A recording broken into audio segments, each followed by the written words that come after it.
Mtazamaji na wewe msikilizaji wa Konkono Media, karibu kwenye makala hii, makala inayomhusu nguli wa fasihi barani Afrika.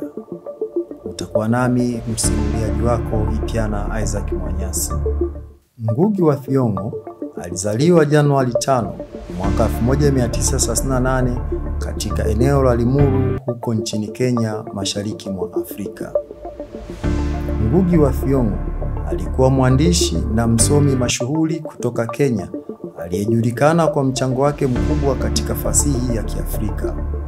Nguli huyu wa fasihi alipata umaarufu kupitia riwaya zake kama vile Weep Not Child ya mwaka 1964 na A Grain of Wheat ya mwaka 1967, ambazo zilichambua athari za ukoloni na mabadiliko ya kijamii katika jamii za Kiafrika.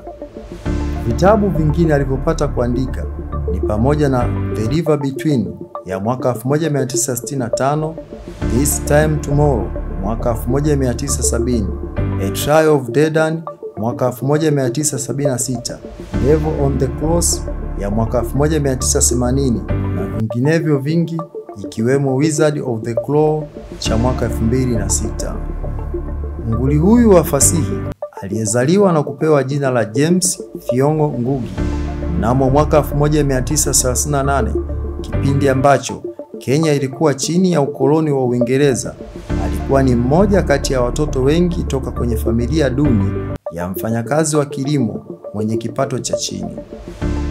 Pamoja na hali hiyo, wazazi wake walihifadhi pesa ili kumlipia masomo yake, akisoma katika shule ya upili ya Alliance, shule ya bweni iliyokuwa ikiendeshwa na wamishonari wa Uingereza. Mnamo mwaka 1959, wakati Uingereza wakijitahidi kudumisha utawala wao nchini Kenya, Ngugi aliondoka na kwenda kusoma Uganda, ambako alijiunga na chuo kikuu cha Makerere ambacho kinasalia kuwa moja ya vyuo vikuu vya hadhi ya juu barani Afrika. Akiwa chuo cha Makerere nchini Uganda, Ngugi alitoa riwaya yake ya kwanza na Chinua Achebe, mwandishi anayeheshimika nchini Nigeria. Achebe alipeleka riwaya hiyo kwa mchapishaji wake nchini Uingereza, ambapo mnamo mwaka 1964 ilitolewa rasmi na kuitwa Weep Not Child. Hii ilikuwa ni riwaya ya kwanza kuu ya lugha ya Kiingereza kuandikwa na raia toka Afrika Mashariki. Baada ya hapo, Ngugi aliandika kwa haraka riwaya nyingine mbili maarufu zaidi, A Grain of Wheat na The River Between. Mnamo mwaka 1972, gazeti la The Times la Uingereza liliandika kuwa Ngugi alibainika kuwa mmoja kati ya waandishi bora wa kisasa wa Afrika akiwa na umri wa miaka 33.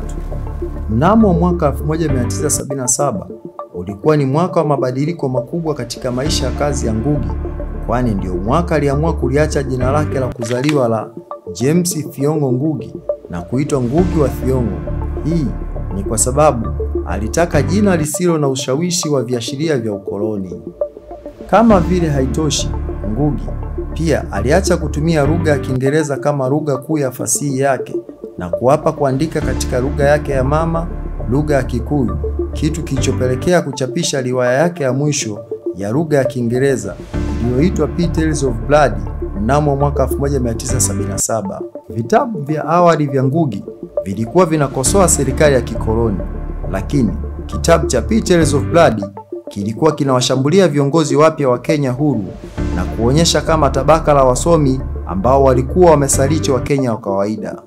Ngugi wa Thiong'o hakuishia hapo, kwani mwaka huo huo aliandika tamthilia ya Ngahika Ndeenda, ikiwa na maana I Remarry When I Want, iliyokuwa na taswira kali dhidi ya mapambano ya kitabaka ya Kenya na kupelekea kufungwa gerezani kwa muda wa mwaka mmoja na serikali iliyokuwa madarakani ikiongozwa na Rais Jomo Kenyatta.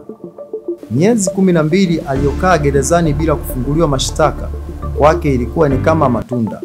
Ngugi wa Thiong'o aliandika riwaya yake ya kwanza ya Kikuyu iliyojulikana kama Ibilisi Msalabani, tamthilia inayosemekana kuwa alitumia karatasi ya chooni kuandika kwani hakuwa na daftari. Ngugi wa Thiong'o aliachiwa baada ya Daniel Arap Moi kumrithi Rais Jomo Kenyatta. Miaka minne baadaye, akiwa London kwa ajili ya uzinduzi wa kitabu chake, aligundua kuwa kulikuwa na njama za kumuua endapo atarejea nchini Kenya. Hivyo Ngugi wa Thiong'o alianza kuishi maisha ya uhamishoni nchini Uingereza na kisha Marekani, na hakurejea Kenya kwa takribani miaka 22. Siku aliporejea nchini Kenya, Ngugi alikaribishwa kama shujaa na maelfu ya Wakenya waliojitokeza kumlaki. Lakini furaha hiyo ya kurudi nyumbani iliharibiwa na watu waliokuwa wamevamia nyumbani kwake na kumshambulia mwanafasihi huyu na kisha kumbaka mke wake, shambulio ambalo alisisitiza kuwa ni la kisiasa. Kufuatia kisa hicho, Ngugi alirudi Marekani ambako alikuwa ni profesa katika vyuo vikuu ikiwemo Yale, New York na California Irvine. Kupitia taaluma na mengineyo, Ngugi alijulikana kama mmoja wa watetezi wakuu wa fasihi iliyoandikwa kwa lugha za Kiafrika. Moja ya vitu alivyowahi kuhoji nguli huyu wa fasihi ni kuna tofauti gani kati ya mwanasiasa anayesema Afrika haiwezi kufanya bila ubeberu na mwandishi anayesema Afrika haiwezi kufanya bila lugha za Ulaya? Swali hilo alilihoji kwenye mkusanyiko wa insha moto moto iliyopewa jina Decolonizing the Mind.